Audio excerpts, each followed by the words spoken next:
Bismillahirrahmanirrahim.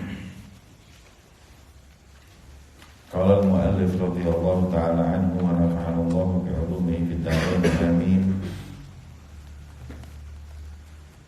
Babu sifatis shalah.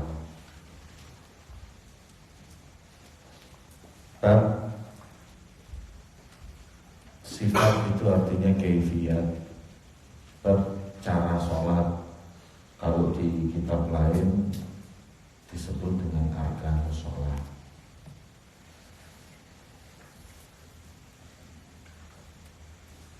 Cara sholat,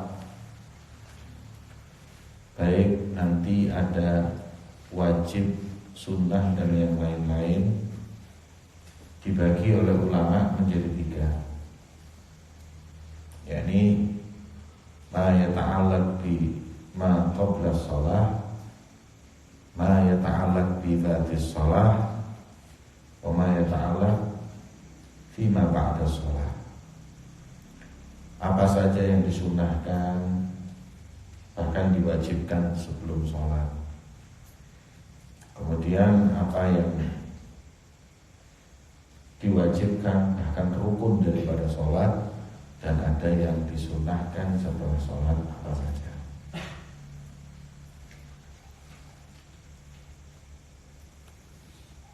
Mu'allif menulis tentang yang berkaitan dengan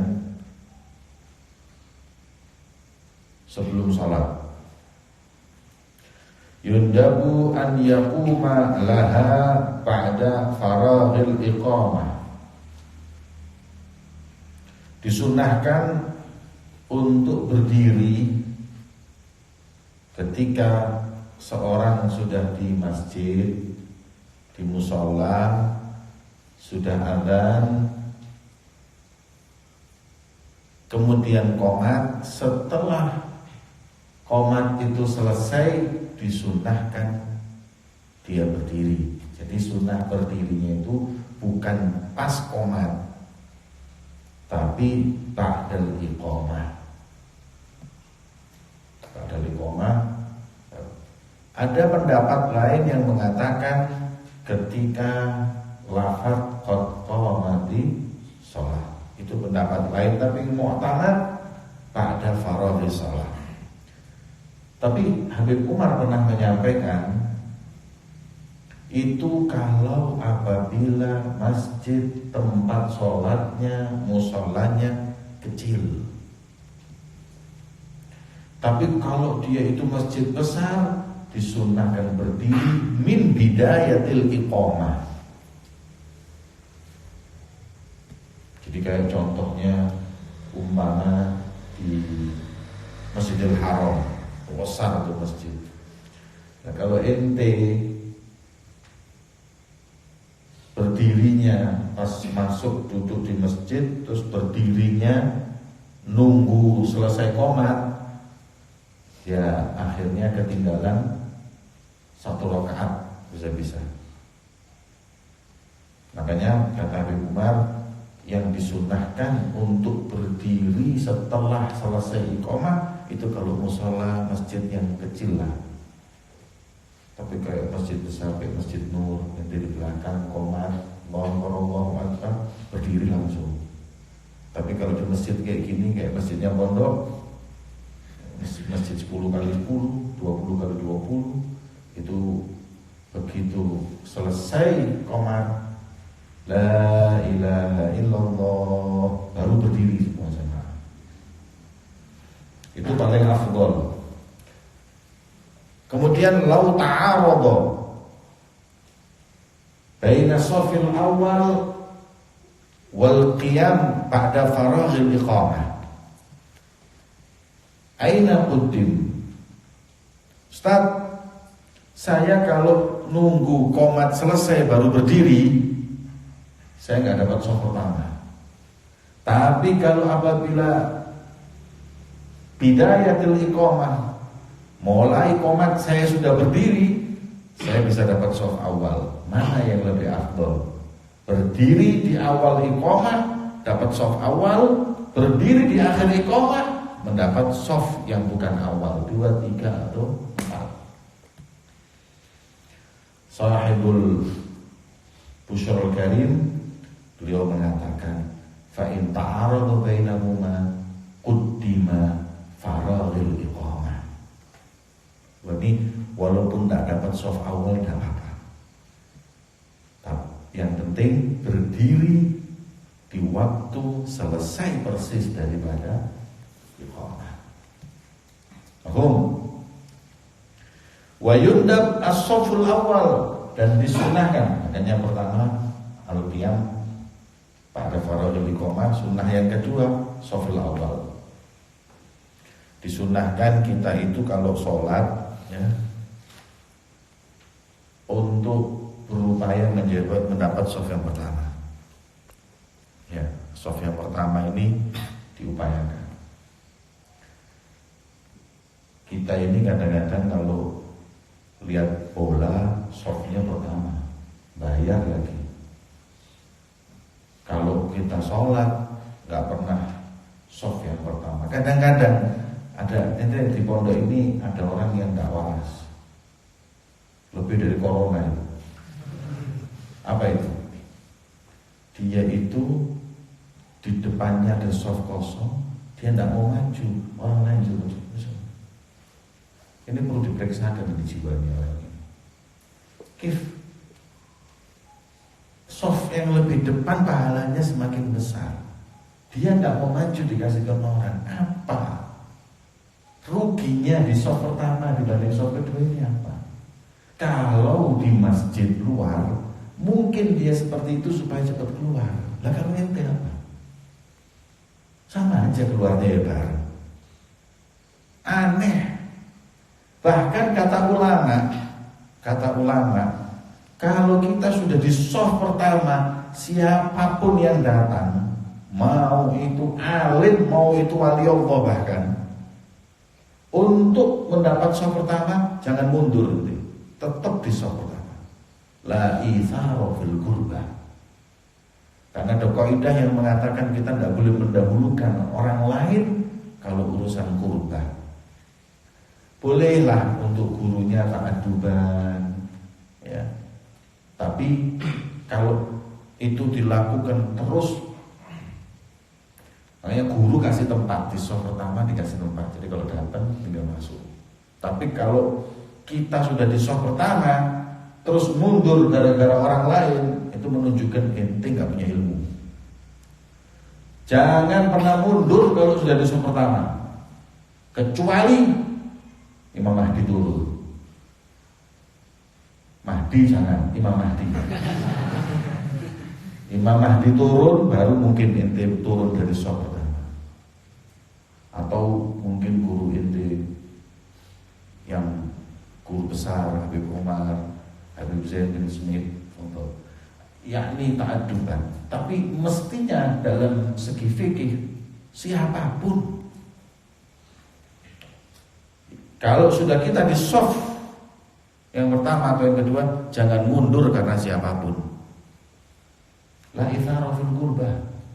Gak ada mendahulukan orang lain untuk urusan ibadah mendapatkan pahala.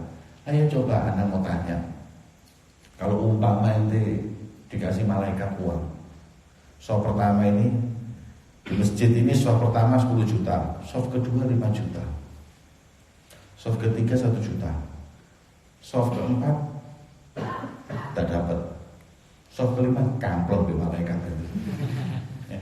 Sekarang pertanyaannya, ada yang tidak rebutan?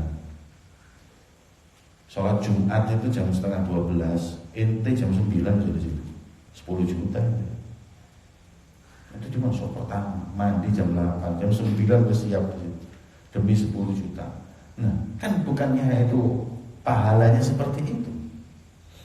Ya, kalau mau sholat Jumat itu yang namanya malaikat ada di pintunya masjid, yang datang pertama dapat pahala seperti orang yang sedekah apa? Onta, kemudian sapi ya. Yang jam 9, jam 10, jam 11 mulai ayam. Imam sudah mau datang, telur Abu Alfain. Begitu khotib assalamualaikum warahmatullahi wabarakatuh, tutup sama malaikat. Jabret terus nggak nulis lagi. Malaikatnya duduk dengerin. Makmum tidak boleh bicara apapun kecuali darurat. Dijak ngomong, lihat orang ngomong pun kita disuruh diam. Nah ini kalau sholat Jumat. Begitu pula 5 waktu. Rebutan gitu loh, rebutan. Sholat pertama itu rebutan. Katanya Rasul SAW, lau ya'lamun nas ma fil adhani was-safil awwali thumma lam yajidu illa an yastahimu lastahamu. Kalau orang itu tahu besarnya pemberian Allah di waktu azan, jadi orang azan sudah di masjid. Kalau tahu besarnya pemberian Allah di shaf pertama, kemudian nggak bisa dapat shaf pertama kecuali mereka itu harus istahama, iqtara'a, harus diundi, rebutan sampai diundi. Undian tidak apa-apa, hanya untuk rebutan dapat shaf pertama. Makanya ada orang di shaf pertama nggak mau. Ini aneh, ini imannya lemah. Buat saya itu orang, dia ada di shaf kedua, shaf pertama kosong, dia nggak maju dikasihkan orang. Untuk saya ini orang imannya lemah, nggak percaya hari akhir ini orang, nggak percaya pahala. Kalau di luar, di masjid, saya ulangi, orang itu kadang nggak mau untuk di shaf pertama supaya pulangnya nggak jauh-jauh. Nah, kalau ente ini apa yang membuat ente nggak mau sholat? Kalau karena waktu zamannya taklim dulu, waktu di Darul Mustafa, kalau mau terawih sama Habib Umar itu dibacanya 1,5 juz, panjang, 1 jam lebih. Tapi habis maghrib, belum ada isya, ini habis sholat maghrib, makan, iftar, habis makan itu rebutan kamar mandi dan rebutan shaf awal. Itu yang namanya shaf awal dari ujung ke ujung itu semuanya sudah ada syawalnya semua. Hak di tahajud. Jadi ini mau dapat shaf awal nggak bisa. Maghrib sudah nggak ketemu, itu semuanya full. Ini orang punya iman. Kalau ente kan enggak. Kalau imam sudah berdiri mesti dirut. Culuk malaikat kapok. Karena imannya tidak jelas ini. Buat saya itu orang kayak gitu itu imannya tidak ngerti ya. Apa yang dipikirannya dia? Ya. Begitu besarnya pahala, tapi ditinggalkan, kan aneh ini. Kenapa ini orang? Menurut saya imannya kurang. Ada orang, kecuali kalau rebutan bareng-bareng sama-sama maju, nah itu baru ya harus foto. Karena bareng-bareng maju. Nah, ini camkan betul, karena saya itu tidak perhatikan. Tak anak pondok ini saya perhatikan. Urusan shafal awal, saya heran. Kok tidak ada rebutan? Kemana imannya ini orang-orang? Ente tidak yakin dapat pahala pada? Ente tidak yakin dapat pahala? Orang ini rebutan VIP, mau lihat sepak bola, mau lihat konser, berapa juta. Itu yang namanya lihat artis untuk dapat shafal awal. Orang-orang ini 200.000, shafal awal 600.000 dibayar untuk hal yang nggak manfaat. Ini ente dapat pahala gratis, nggak mau di shafal pertama. VIP nggak mau, mintanya di ekonomi. Lah mendem ya. Apa akalnya yang tidak jelas? Atau imannya? Abena ini atau ini tidak beres. Saya sudah sering kali mengingatkan masalah shafal awal. Wa taswiyatus sufuf, dan disunahkan untuk meluruskan shaf. Rasulullah dulu kalau meluruskan shaf lihat sendiri, setahu ada dulu ya shaf. Ya, beliau perhatiin sendiri, nggak terus ya Sayyidina Umar bin Khattab malah diluruskan. Ya, memang disiplin itu ajaran Islam. Belum ada di barat antri, belum ada di barat, di negeri barat itu tentang kedisiplinan, itu semuanya ajarannya Rasulullah dan ajarannya para khalifah. Sayyidina Abu Bakar itu diajari. Mau perang, mau apa itu semua diajari disiplin. Makanya anak pondok itu harus belajar disiplin, waktu disiplin, ini disiplin. Itu Islam itu ajaran disiplin. Sampai sholat itu menghadap sama Allah diajari disiplin. Shaf pertama, shaf kedua, jangan lebih dari 1,5 dirot. Kemudian yang rapat. Sunnahnya taswiyah. Pertama taswiyah. Taswiyah itu artinya meluruskan, jangan ada yang maju mundur. Kemudian tarasi itu merapatkan shaf.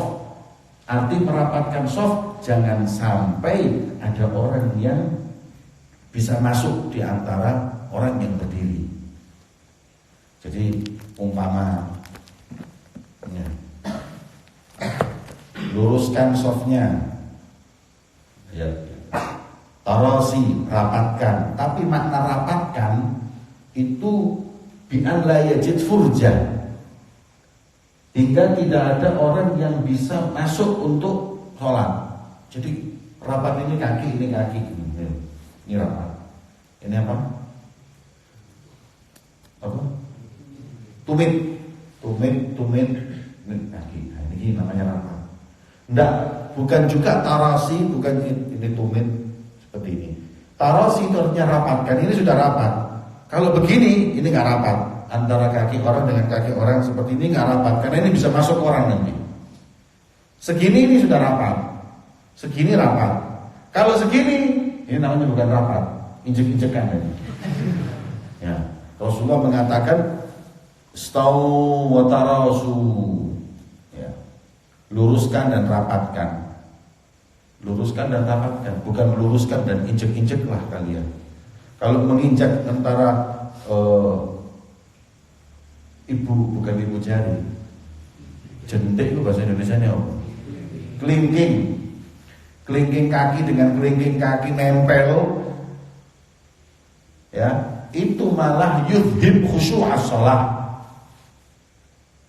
Apalagi musim corona itu sembahyang Allah bertempel, waduh, kotor, ketularan gitu orang. Ya, makanya terus kalau antara tarasi dengan sunnahnya kita itu kaki kita itu makruh nempel kaki sama kaki. Kalau pas kita berdiri sholat itu kaki sama kaki nempel, hukumnya apa? Makruh. Melebarkan kaki lebih dari 1 dirham juga makruh. Jadi segini, yang normal lah, ya, yang normal. Mekangkang bahasa Indonesia itu. Mekangkang. Mekangkang itu melebarkan kaki yang sampai lebar. Itu malah makruh. Makanya saya heran ada orang sholat demi merapatkan mekangkang. Kan ada yang gitu kan, mekangkang. Dia tanyain nanti, loh mas, kok sholatnya kakinya kok lebar gitu, kenapa? Sampai lebih dari 1 dirham. Oh, supaya softnya rapat. Loh, terus kenapa nggak yang segini aja? Lah kalau saya segini kan nanti nggak rapat. Kalau nggak rapat, hadis Nabi mengatakan kalau ada furjah di sholat itu dimasuki apa? Saya tahu. Nah, ente jawab, mas, nah kalau sampai lebar kakinya, setannya di tengah-tengah mana? Nggak enak setannya di situ, anget. Makanya nanti akan bilang, kalau apabila kita tarosi kemudian menyebabkan harus mekangkang, enggak, tetap makruh akhirnya. Orang sholat itu hayahnya itu hayatul tadallul. Kayak orang ngawam, nanti lihat Habib Umar kalau sholat, terus dari sujud, duduk antara 2 sujud, hayatul tadallul. terus ngadep Allah itu dengan hayat tadallul. Ya, kita ini sholat ini doa. Lah kalau sholatnya orang ini mekangkang tangan ini, kayak nantang Gusti Allah. Dari malaikat ruku penari. Tidak jelas. Orang sholat ini tadallul, merendah diri sama Allah. Makanya orang-orang sufi kalau sholat ini di hati, kan meletakkan tangan itu di bawah dada, di atas pusar. Tapi kalau orang-orang sufi dikirikan sedikit, ila jihatil qalb, agak ke hati. Terus habis itu coba ini baca. Hayatnya itu hayat tadallul, betul-betul kita ini hamba. Nah kalau sholat tangannya gini, mekangkang, ente mau apa ente? Ini mau doa, orang mau doa itu yang orang miskin. Sekarang orang miskin di jalan itu pas naik mobil mintanya apa? Sunnah, nyuwun, tadallul. Kita jadi apa? Kita jadi syafaqah. Jadi terus renyuh hati, ya Allah orang kasih kesian. Allah juga gitu, ya Allah kasih. Nah sekarang kalau di mana stopan itu ada orang tetap duit Pak, ya menjeli. Ya kita ada tutup jendelanya. Ya. Makanya yang hati-hati dalam hal ini. Kemudian tasfiyatus sufuf itu sunnah. Ingat, tasfiyatus sufuf atau taswiyatus sufuf, taswiyatus sufuf itu sunnah qabla sholah. Amma ba'da sholah terus gak usah ngurusi sof. Kecuali an yajida furjatan, kalau mendapat kosong di depan boleh kita itu maju untuk menutup sof.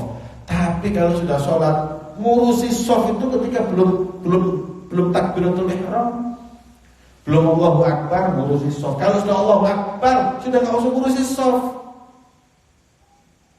Saya kadang-kadang heran, ada orang kalau sholat itu akhirnya berdiri udah di sof.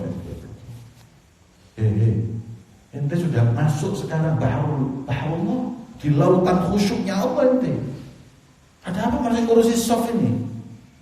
Makanya kata ulama bahwa taswiyatus sufuf itu sunnah qabla sholat. Amma ba'da sholat sudah enggak usah ngurusi sof.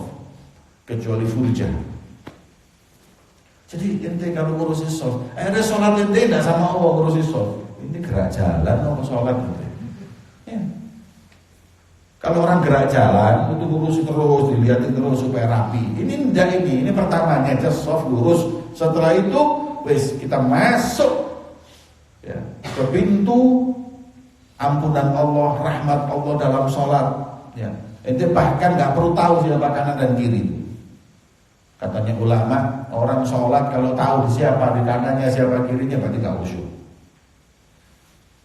Orang sholat itu nggak tahu dia siapa kanan kirinya nggak tahu. Kecuali setelah sholat baru tahu. Oh fulan. Ya. Walil imam akad. Dan sunnah meluruskan ini untuk imam lebih ditekankan. Makanya imam mengingatkan Istau wa'tadilu wa tarasu yarhamuni wa yarhamukumullah. Istau fa inna taswiyatas sufuf min tamam wa iqamatis shalah. Itu lafadznya seperti itu. Intinya meluruskan, merapatkan, itu sunnah. Ya. Wa itmamu shofil awal, jangan buat sof yang baru kalau sof yang sebelumnya itu masih ada kosong.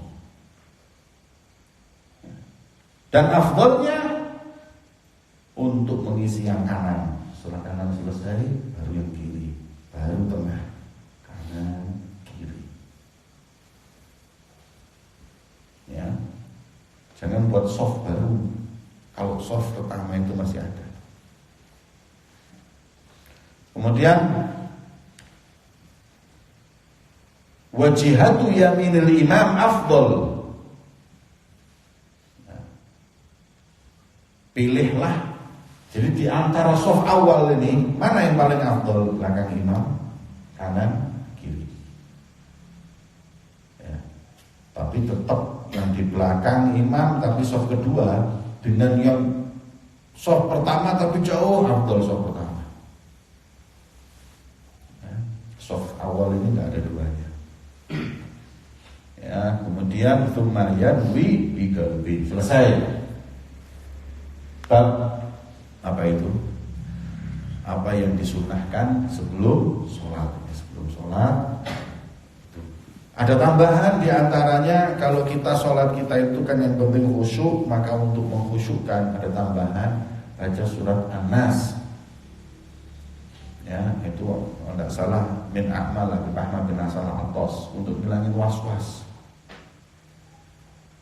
Ya, bismillahirrahmanirrahim. Qul a'udzu birabbin nas, malikin nas, ilahin nas, min syarril waswasil khannas alladzi yuwaswisu fi sudurin nas minal jinnati wan nas. Baru niat. Sekarang membahas masalah niat. Niat ini panjang. Niat dalam sholat dibagi menjadi tiga macam. Jadi yang namanya sholat itu kan ada 3 macam. Sholat wajib, sholat sunnah, nanti ada sadar, sholat sunnah mutlaqah. Ya, ada sabab au mu'aqqadah. Maka disebut di sini dengan istilah tsumma yanwi biqalbihi. Niat itu letaknya di mana? Hati. Niat itu letaknya di hati. Niat sholat zuhur, sholat asar dan lain-lain semua letaknya itu di hati. Kalau dikumpulkan yang sebagaimana dipelajari di kitab Safinah dulu, haqiqatun hukmun mahallun wa zaman kaifiyatun syartun wa maksudun. Ada kaifiyah, ada cara, ada hakikat. Pelan-pelan akan disampaikan. Fa in kanat fardhatan. Salat kalau wajib itu atasnya untuk menyertakan 3 hal. Qasdul fi'il. Yang pertama, apa yang mau Anda lakukan? Salat berarti harus disebut dalam hati usolli. Kemudian fardhiyah, kalau sholat wajib sebutkan itu. Kemudian ta'yin, zuhur, asar, maghrib, isya. Usolli fardhul isya. 3 ini wajib dihadirkan di hati orang yang sholat. Kalau 1 gak ada, batal.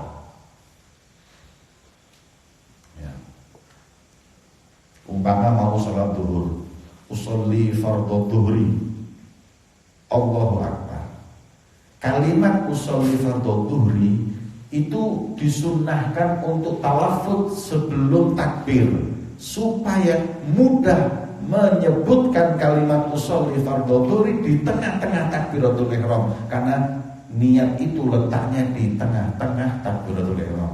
Usolli fardhu dhuhri itu di tengah-tengah. Allah usolli fardhu dhuhri, Allahu Akbar. Ada pendapat yang mengatakan boleh sebelum takbiratul ihram selama tidak ada sharif. Usolli fardhu dhuhri, Allahu Akbar. Jadi niat terus baru Allahu Akbar. Boleh enggak? Ada pendapat yang membolehkan. Ya. Tapi yang muktamad di ketika dari Allah sampai Allahu Akbar itu letaknya niat itu di situ. Sulit Ustaz tuh. Makanya supaya enggak sulit, i'anatan, tashilan untuk niat itu ente talafut usolli fardhu dhuhri makmuman lillahi ta'ala, Allahu Akbar. Nanti makmuman lillahi ta'ala semuanya itu sunnah makmuman tidak lillahi ta'ala kiblatan, istiqbal kiblat, dan lain itu semuanya nanti sunnah akan disebutkan. Yang penting 3 tadi itu. Kalau sholat wajib, sholat fardhiyah, sholli fardhul zuhri, sholli fardhul asri, dan lain-lain. Kalau sholat dzatu sabab atau sholat muaqqat itu harus disebutkan. Usolli duha, usolli al-witir, 2 aja cukup. Qasdul fi'lil ta'yin. Kalau sholat sunnahnya mutlak, usolli cukup. Paling gampang. Usolli itu saya sholat. Allah, dalam ketika Allah saya sholat, Allah Akbar. Adapun pendapat seperti ada orang yang mengatakan niat itu kan nggak harus di tengah takbir, dari rumah aja boleh. Kalau orang itu dari rumah mau ke masjid mau sholat itu sudah niat, nggak usah lagi yang apa namanya, nggak usah lagi apa waktu takbiratul ihram niat, sulit gitu. Kalau mazhab Syafi'i seperti itu. Kalau itu mau mazhab yang lain ya botol. Ya, tapi kalau kita ini semuanya Syafi'i, maka ya seperti ini yang benar. Ya. Bahkan ada yang mengatakan niat dengan talafut itu apa? Bid'ah. Bid'ah itu dolalah finnar. Bayangkan gara-gara sholat masuk neraka. Ya, ajib dah itu. Jadi dia sholat masuk neraka. Ada orang tidak sholat, tidak apa masuk neraka, ketemu di neraka. Duit ini maksiat itu tidak tahu, ini sholat masuk neraka. Lalu asal kayak aneh mabuk tiap hari masuk neraka. Otaknya itu tidak paham. Ada orang cuma gara-gara ngomong usul di foto maghrib bid'ah dolalah finnar. Itu masuk neraka gara-gara apa? Ketemu gara-gara usulli. Gara-gara usulli, iya. Yang saya heran sekarang ada lagi pendapat ulama yang mengatakan bid'ah itu sekarang keluarkan pendapat nggak apa-apa. Terus dulu berapa juta orang Syafi'i yang ente bid'ah akan finnar. Saya baca di buku orang, mereka sekarang mengatakan boleh. Karena di mazhab Syafi'i ini sendiri saya, tempatnya niat itu di hati. Ini talafut ini cuma sunnah untuk bantu, itu aja. Jadi kalau umpama anak nggak mengatakan usolli nggak apa, cuma Allahu Akbar sah. Saya juga sering kayak gitu. Kadang-kadang kalau sudah khusyuk nggak usah pakai usolli fardhu, nggak usah ya. Begitu langsung di depan untuk mau takbir hadir semua. Allahu Akbar sudah.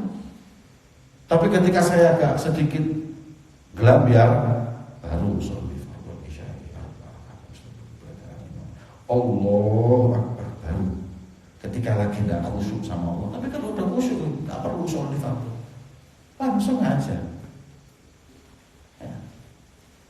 Kalau talafut itu i'anah untuk bantu supaya niat dalam hati itu lancar. Situ aja. Kemudian fa in kanat fardhatan wajaban niyatu fi'li shalah wa kaunuha fardhan wa ta'inuha dhuhran aw asran aw jum'atan. Wajib qarnu dzalika bit takbir fa yuhdiru fi dhihni hatman.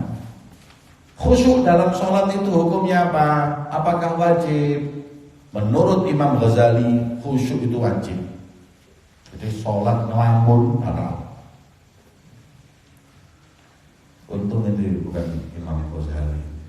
Kalau di mata Imam Ghazali sudah ada yang sah sholat itu, itu hilang kabeh kok.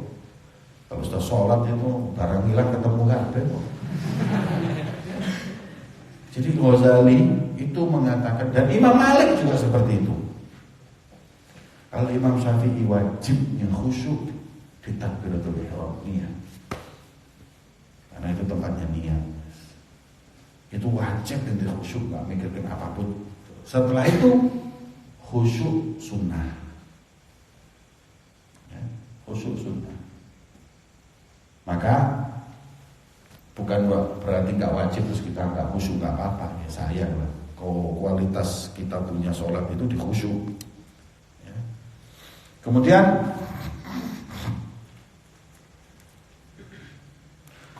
Wa yatalaffaz bihin nadban. Ya. Saya sebutkan wa yaksiduhu muqarinan li awal takbir, dan mulainya niat di pertama kali Allahu Akbar, wa yastashibuhu hatta yafruh, dan itu diistishab, makanya dibawa. Apa makna yastashib sampai akhir salat? Bi an la yanfi sharif, tidak niat untuk keluar dari salat. Itu dong. Makanya ada istishab hukman, hakikatan wa hukman. Ya. Itu pokoknya yang penting jangan sampai niat keluar. Itu putus itu punya sholat. Nanti akan disebutkan di bab selanjutnya, di garis selanjutnya. Wala yajib ta'arud li adadi rakaat. Usolli fardhul maghribi, cukup ditambahi salasa rakaatin sunnah. Ditambahi lagi idhofah lillahi ta'ala sunnah. Boleh ditambahi lagi adaan. Tahu adaan? Melaksanaan. Ada adaan, ada qodoan. Sholat itu ada adab yang pas waktu, ada qodo. Qodo itu bayar. Makanya sunnahnya disebutkan ini sholat bayar atau sholat yang sekarang. Nah, itu disebut adaan. Kalau bayar itu namanya qodoan. Usolli fardhal maghribi thalatha raka'atin mustaqbilal qiblati adaan lillahi ta'ala. Allahu Akbar, itu lengkapnya. Tapi wajibnya cuma itu, sholli fardhal maghrib Allahu Akbar, selesai. Penyebutan itu semuanya sunnah, tapi sunnah itu jangan ditinggal. Kemudian wal ada awal qada bal yundab dzalik. Paling kanat nafilatan muaqqatan wajib ta'yin, sholli sunnatal Idul Fitri, sholli sunnatal kusuf, sholli sunnatal ihram, sholli sunnatal qabliyatul zuhur, ba'diyatul zuhur, dan lain-lain. Nafilah mutlaqah ajza'un niyatul fil. Kalau salat sunnah mutlak, apa sih salat begini loh. Ente sekarang ini salat Isya sudah. Sunnahnya apa? Rawatib itu yang muakkadah pada Isya berapa?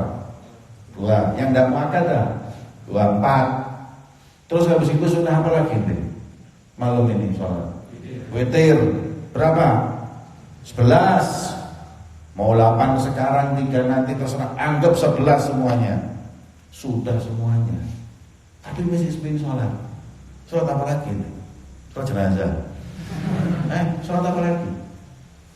Mau sholat ba'diyah selesai. Mau sholat witir 11 mentok. Mau sholat apa lagi? Ada sholat namanya nafilah mutlak. Itu sudah 2 rakaat gak apa-apa.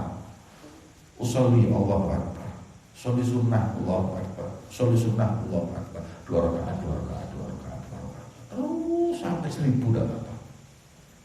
Makanya ada ulama, kalau malam sholat 100 rakaat, sholat apa aja? Sholat. Kayak ente sekarang anak mau tanya, puasa hari Selasa, bulannya Safar.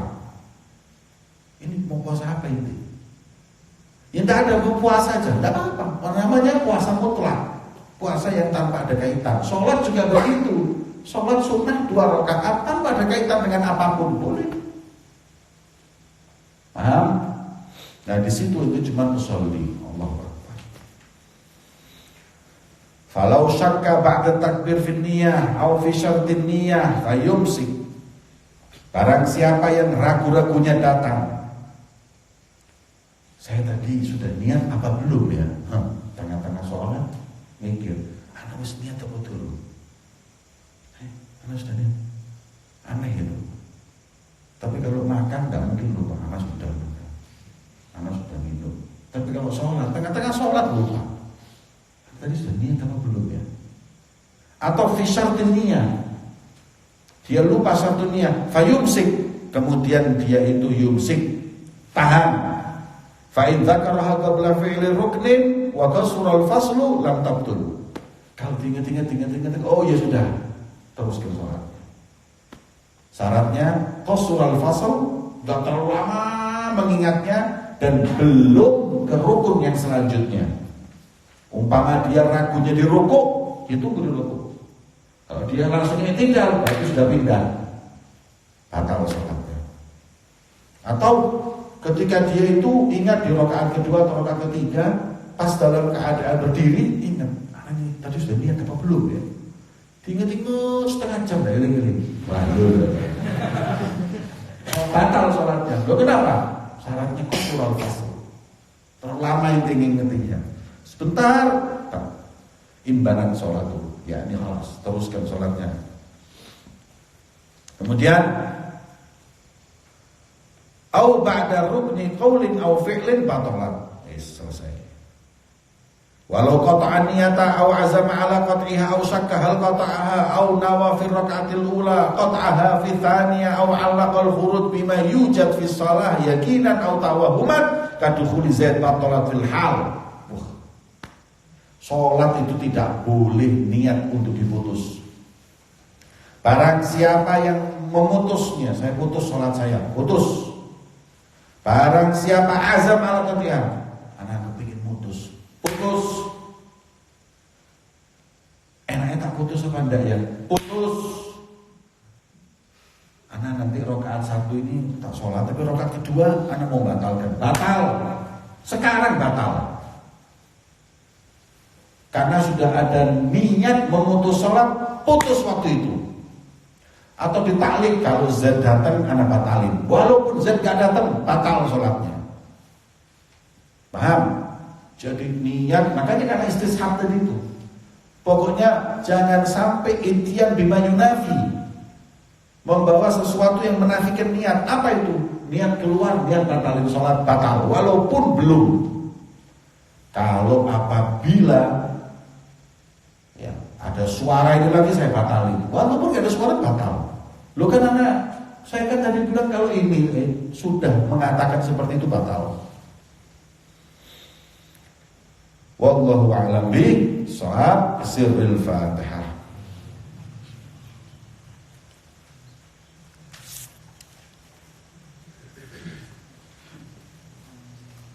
Amin. Rabbana anfa'na bima 'allamtana yanfa'una